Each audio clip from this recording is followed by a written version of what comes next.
The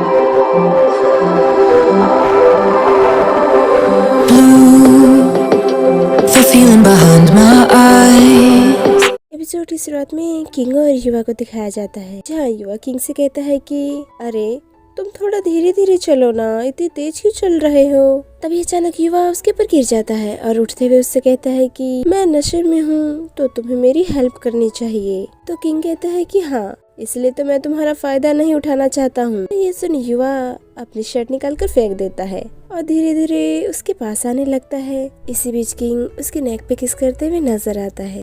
इस तरह दोनों साथ में टाइम स्पेंड करते हैं। फिर सुबह का सीन दिखाया जाता है, जहाँ युवा बाहर बालकनी में खड़ा होता है। इधर किंग सोते हुए नजर आता है। थोड़ी देर बाद वो उठते हुए युवा से टाइम पूछने लगता है, तो युवा कहते हैं कि 8 बजा है। तो ये सुन वो उसके पास आते हुए बगल में बैठ जाता है और उससे कहता है कि कल रात तुम्हें एक अच्छा लड़का बन के रहा था ना, तो क्या मेरे लिए कोई रिवॉर्ड नहीं है।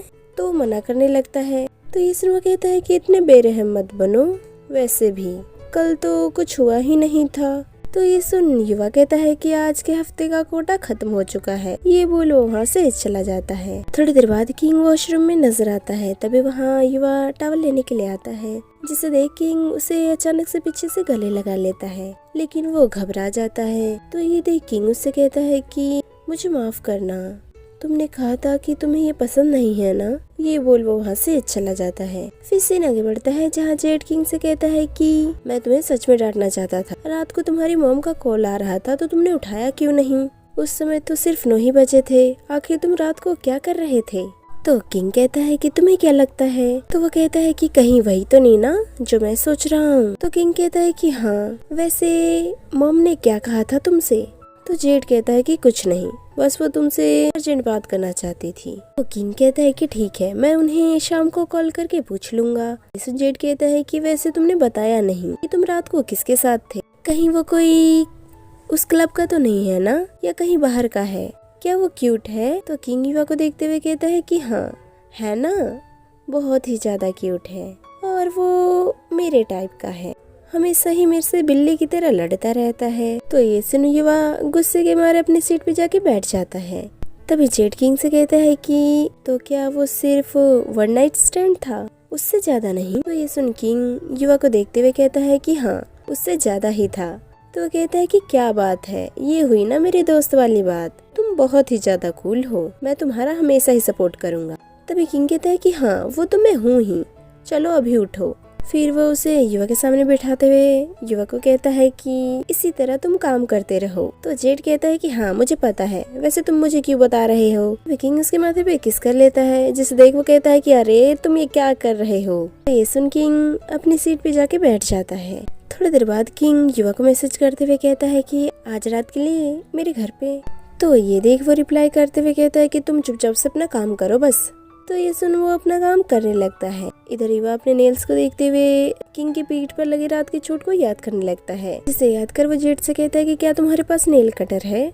तो वो उसे देते हुए कहता है कि रुको, तुम्हारे तो पहले से ही नाखून छोटे हैं ना, अगर तुमने इसे और काटा तो तुम अपने आप को ही चोट पहुंचा लोगे। तो युवा कहता है कि अरे ध्यान से देखो, मेरे नेल्स बड़े हो रहे हैं। ये बोल वो अपने नेल्स काटने लगता है। तो किंग अचानक कहता है कि युवा।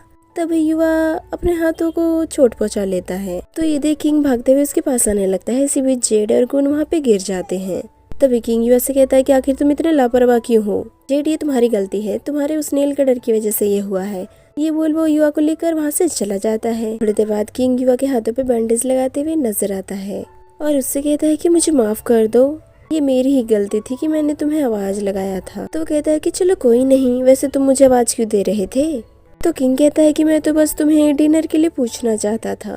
तो ये सुन वो वहाँ से जाने लगता है। तभी किंग उससे कहता है कि अरे बताओ तो तुम जाओगे या नहीं। तो युवा उससे कहता है कि पार्किंग स्लॉट पे मिलो, लेट मत हो जाना। ये बोल वो वहाँ से चला जाता है।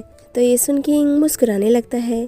फिर थोड़ी देर बाद का सीन दिखाया जाता है, जहाँ दोनों एक रेस्टोरेंट में नजर आते हैं, जिसमें किंग कहता है कि तुम्हें जो भी पसंद है तुम मंगवा सकते हो, ये सब मेरी तरफ से है। तो कहता है कि उसकी जरूरत नहीं है क्योंकि मैं भी पे कर सकता हूँ। तो किंग कहता है कि लेकिन मेरे पास बहुत सारे पैसे हैं, इसलिए मैं थोड़ा खर्च करना चाहता हूँ। तो कहता है कि ठीक है, फिर मैं ये सब कुछ मंगाने वाला हूँ। तभी युवा को उसकी मॉम का मैसेज आता है कि आखिर तुम मेरा मैसेज रीड करके रिप्लाई क्यों नहीं कर रहे हो। तो ये देख वो रिप्लाई करते हुए कहता है कि मैं थोड़ा बिजी था ये बोल वो फोन वहीं पे रख देता है। तो युवा को उदास देख किंग कहता है कि युवा क्या हुआ। तभी किंग को किसी का कॉल आता है। तो ये देख वो कहता है कि मैं भी आता हूँ। ये बोल वो वहाँ से चला जाता है। इधर युवा को उसकी मॉम मैसेज करते हुए कहती है कि पैसे कब भेजने वाले हो, क्या मुझे तुम्हें ये बार बार याद दिलाना पड़ेगा। जिसे देख युवा उन्हें पैसे ट्रांसफर करता है। इतने में ही वहाँ पे किंग आ जाता है जो उससे कहता है कि मेरी मॉम का अभी मुझे कॉल आया था, वो चाहती है कि मैं डेट पे जाऊँ, तो तुम्हें क्या लगता है मुझे जाना चाहिए। तो कहता है कि क्या सच में, वैसे मुझे पिज्जा पसंद है तो मैं ये ऑर्डर करना चाहूँगा, तुम्हें क्या पसंद है। तो किंग कहता है कि पहले तुम मेरा जवाब दो। तो युवा कहता है कि ये तुम पे डिपेंड है कि तुम क्या करना चाहते हो, तो बताओ कि आखिर तुम्हें क्या ऑर्डर करना है। तो ये सुन किंग कहता है कि जो तुम्हें पसंद है वही ऑर्डर कर दो। ये वो खाना ऑर्डर करती। इसी बीच युवा को उसके द्वारा ही सेट किए गए कुछ रूल्स याद आते हैं। जब वो किंग से कहता है कि अगर आगे चलकर हमें कोई पसंद आ गया तो ये रिश्ता हमारा उसी समय खत्म हो जाएगा। इन बातों को याद कर वो परेशान होने लगता है। फिर सीन आगे बढ़ता है जहाँ युवा किंग से कहता है कि मुझे यहीं पे ड्रॉप कर दो। ये बोल वो कार से बाहर निकलता है और किंग से कहता है कि अगर तुम अकेला रहना चाहते हो तो मैं यहाँ से खुद ही चला जाऊंगा। तो किंग कहता है नहीं, बस तुम मेरे साथ चलो। तो ये सुन युवा कहता है लेकिन तुम तो। तभी किंग उसे किस करने लगता है। थोड़ी देर बाद किंग युवा से कहता है कि मुझे माफ कर देना अगर मैंने तुम्हें चोट पहुंचाया हो तो युवा कहता है नहीं ऐसा नहीं है। तो ये सुन किंग वहाँ से जाने लगता है। तभी वो उसे रोकते हुए कहता है कि आखिर तुम कहाँ जा रहे हो। किंग कहता है कि अरे कहीं नहीं, मैं तो बस स्मोक करने के लिए जा रहा था, तुम जाओ पहले जाकर सो जाओ। तो ये सुन युवा उसके हाथों पे किस करते हुए कहता है कि क्या तुम इसे मेरे लिए छोड़ सकते हो। तभी किंग उसे किस करते हुए कहता है कि ठीक है चलो साथ में ही सोते हैं। तो ये सुन युवा खुशी के मारे उसके गले लग जाता है। फिर सीन आगे बढ़ता है जहाँ सभी ऑफिस में नजर आते हैं, जहाँ उनका बॉस उनसे कहता है कि मैं तुम सभी को इससे मिलवाना चाहता हूँ। ये मेरा भतीजा क्रिट है जो पिछले महीने ही अमेरिका से आया है। तो वो अपने आप को इंट्रोड्यूस करते हुए कहता है कि मैं 30 साल का हूँ, आप मुझे मिस्टर क्रिट या सिर्फ क्रिट भी बोल सकते हैं। मैं आप सभी को और भी ज्यादा जानने के लिए बहुत ही ज्यादा इच्छुक हूँ। तभी उनका बॉस कहता है कि क्रिट आज से IT मैनेजर का पद संभालने वाला है। ये बोलो वहाँ से चले जाते हैं। इधर मुआई कहती है कि ऐसे तो मोंकोल को और भी ज्यादा सपोर्ट मिलने लगेगा। तो गुन कहता है कि हाँ अब तो वो पूरे साल की ही छुट्टी करके बैठ जाएगा। तभी जेड युवा से कहता है कि क्या कनेक्शन है इनका, मुझे तो हमारे बॉस की चिंता हो रही है। तभी उनका बॉस उठकर वहाँ से चला जाता है। फिर सीन आगे बढ़ता है जहाँ क्रिट युवा से कहता है कि तुम अनोन हो ना, क्या मैंने तुम्हारा नाम सही बोला। तो वह कहता है नहीं मेरा नाम अनोल है। तो क्रिट कहता है कि ये बोलना थोड़ा मुश्किल है, तो क्या मैं तुम्हारे निकनेम से तुम्हें पुकार सकता हूँ, वैसे तुम्हारा निकनेम क्या है। तो वह कहता है कि युवा।